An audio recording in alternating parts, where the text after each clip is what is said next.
नमस्कार मंडळी, तुम्ही पाहतात Ashu's art and craft channel. Photo बघून तुम्हाला कळालंच असेल मी काय बनवणार आहे आज। मी इथे घेतले आहेत कार्डबोर्ड, म्हणजे जे खाली मेडिसिनचे वगैरे बॉक्स वगैरे येतात ते वापरले आहे। आयताकृती बॉक्सला मी मध्यभागातून कट करून घेत आहे। त्याच्यापासून आपण बेस तयार करून घेणार आहे। बघा, तर आता मी जो मेडिसिनचा बॉक्स होता घरातला त्याला मी कवर करून घेत आहे येलो कलरच्या पेपरने। तो चिकटून घेतला आहे। आता आपण खाली जो बेस आहे त्यालाही कलर म्हणजे कलर पेपरने पिंक कलरचा तो कवर करून घेणार आहे। आता वरती जे हवं आहे त्याच्यासाठी मी एक कार्डबोर्ड वापरते। चौकोनी कट करून घेणार आहे व्यवस्थितपणे आणि परत असा जाडसर पुठ्ठा जो आहे त्याचा बेस तयार करण्यासाठी मी दोन एकावर एक चिटकून घेणार आहे आणि त्यानंतर त्याला पिंक कलरच्या कलरने कवर करून घेणार आहे पेपरने। बघू शकता आता आपण तो उभा असा जो भाग आहे तो तुळशी वृंदावनचा चिटकून घेत आहोत बेसवरती आणि वरती जो आपण कार्डबोर्डने बनवलेला तो एक भाग मी चिटकून घेते वरती। आता तुळशी वृंदावनचा आपल्याला जे कोपरे आहेत व्यवस्थित तसेच्या तसे कट करून पिंक कलरचं मी ते तयार करून घेतला आहे आणि ते चिटकून घेतला आहे। बघा, हे आपलं बेस जो तुळशी वृंदावनचा रेडी झाला आहे। आता आपण याच्यावर करणार आहोत डेकोरेशनचं काम। डेकोरेशनच्या कामासाठी मी घेतला आहे रेड कलरचा एक पेपर, त्याला मी देवळीच्या आकाराचा कट करून घेतला आहे। आपण हे आता चारही बाजूंनी लावून घेणार आहोत।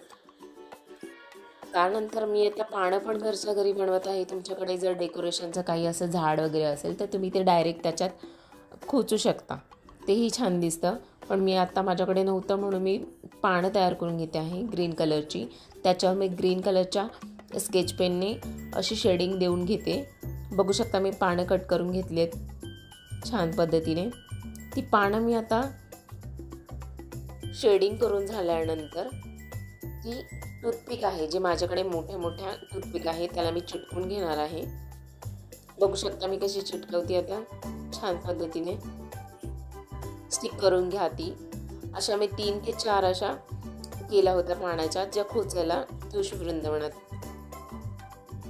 बघा, मी ते छान पद्धतीने केलं आहे। सगळ्याच्या सगळं मी हाताने बनवलं आहे। तुम्ही पाहिजे तर आर्टिफिशियल प्लांटचा वापर करू शकता तिथे।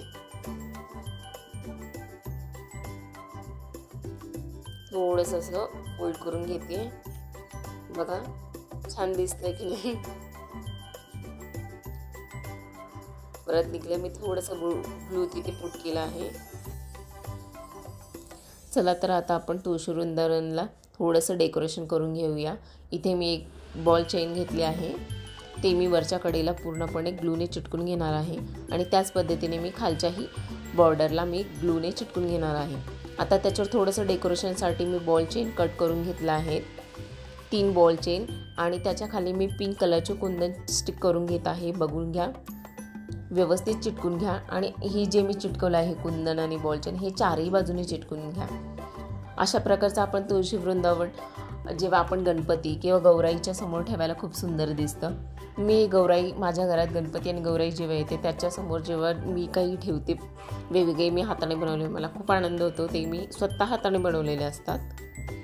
आता हे तुळशी वृंदावन बनवलेलं आहे ते मी गणपती गौराईच्या वेळेस ठेवणार आहे किंवा रुखवताच्या सामानातही तुम्ही ठेवू शकता। खूप छान दिसतं आणि आपण जे बनवतो त्या वस्तूचा आनंद थोडा बनवलेला खूप वेगळाच असतो।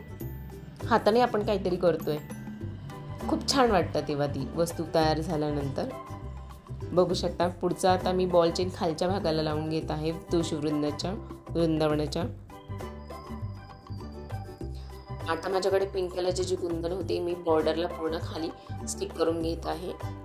बघू शकता, त्यामुळे एक डेकोरेशनचं खूप छान लुक येईल। आणि ग्रीन कलरचे कुंदन माझ्याकडे पडलेले होते तेही मी त्याच्या मध्यभागात म्हणजे 2 कुंदनच्या मध्ये